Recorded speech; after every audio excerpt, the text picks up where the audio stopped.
Halo semua, perkenalkan nama saya Desi Martaliana Manalo. Di sini saya akan menjelaskan analisis struktur teoritis tahapan produksi dan penentuan daerah rasional pada fungsi produksi jangka pendek. Selanjutnya adalah latar belakangnya, yaitu produksi merupakan salah satu kegiatan ekonomi yang sangat penting karena menjadi proses utama dalam menghasilkan barang dan jasa untuk memenuhi kebutuhan masyarakat.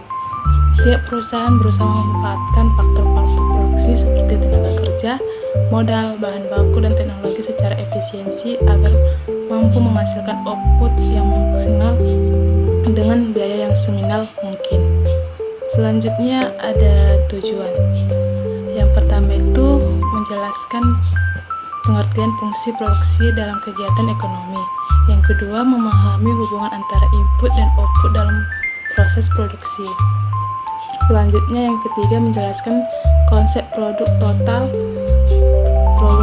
produk rata-rata, dan produk marginal.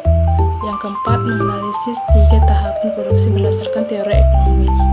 Yang kelima menentukan daerah rasional produksi sebagai daerah yang efisiensi.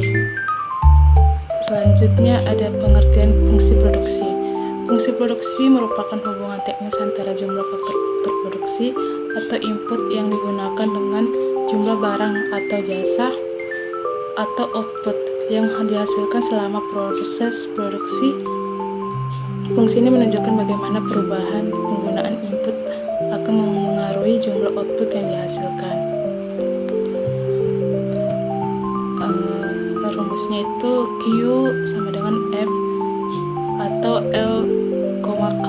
Yang keterangannya itu Q itu jumlah output yang dihasilkan, L itu tenaga kerja sebagai input variabel, K itu modal sebagai input tetap.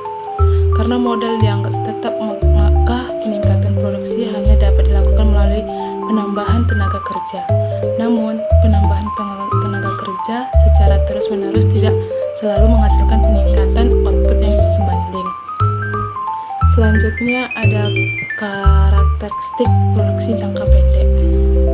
Produksi jangka pendek memiliki beberapa karakteristik yang membedakan dengan produksi jangka panjang, yaitu yang pertama terdapat minimal satu faktor produksi yang bersifat tetap, misalnya mesin, gedung, atau lahan. Yang kedua itu faktor produksi variabel seperti tenaga kerja dapat ditambah atau dikurangi sesuai kebutuhan produksi. Yang ketiga itu perubahan jumlah output hanya dipengaruhi oleh perubahan input variabel. Selanjutnya ada produk total. Produk total ini adalah jumlah keseluruhan output yang dihasilkan dari penggunaan sejumlah tenaga kerja tertentu dalam proses produksi. Pada awal produksi, penambahan tenaga kerja akan menyebabkan TP meningkat dengan cepat karena pembagian kerja menjadi lebih baik. Setiap pekerja mampu bekerja lebih efisiensi sehingga produktivitas meningkat. Selanjutnya ada produk rata-rata. Produk rata-rata merupakan rata-rata jumlah output yang dihasilkan oleh setiap tenaga kerja. Rumusnya itu AP sama dengan TP bagi L. AP digunakan untuk mengukur tingkat produktivitas tenaga kerja secara rata-rata. Nilai AP akan meningkat apabila setiap penambahan tenaga kerja mampu menghasilkan output yang lebih besar daripada rata-rata sebelumnya.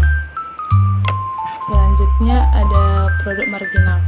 Produk marginal adalah tambahan output yang dihasilkan akibat penambahan satu unit tenaga kerja.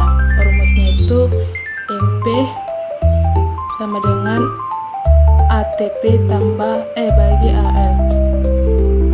MP menunjukkan seberapa besar kontribusi tenaga kerja tambahan terhadap peningkatan produktivitas. Selanjutnya ada tahap 1 produksi. Tahap 1 merupakan tahap awal produksi, yaitu ketika penambahan tenaga kerja menyebabkan peningkatan output yang semakin besar. Tahapannya itu produk total meningkat dengan cepat. Yang kedua, produk marginal terus meningkat dan berada di atas rata-rata. Selanjutnya, produk rata-rata juga terus meningkat hingga mencapai nilai maksimum.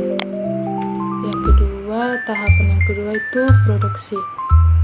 Tahapan kedua merupakan tahapan yang paling efisiensi dan disebut sebagai daerah rasional produksi.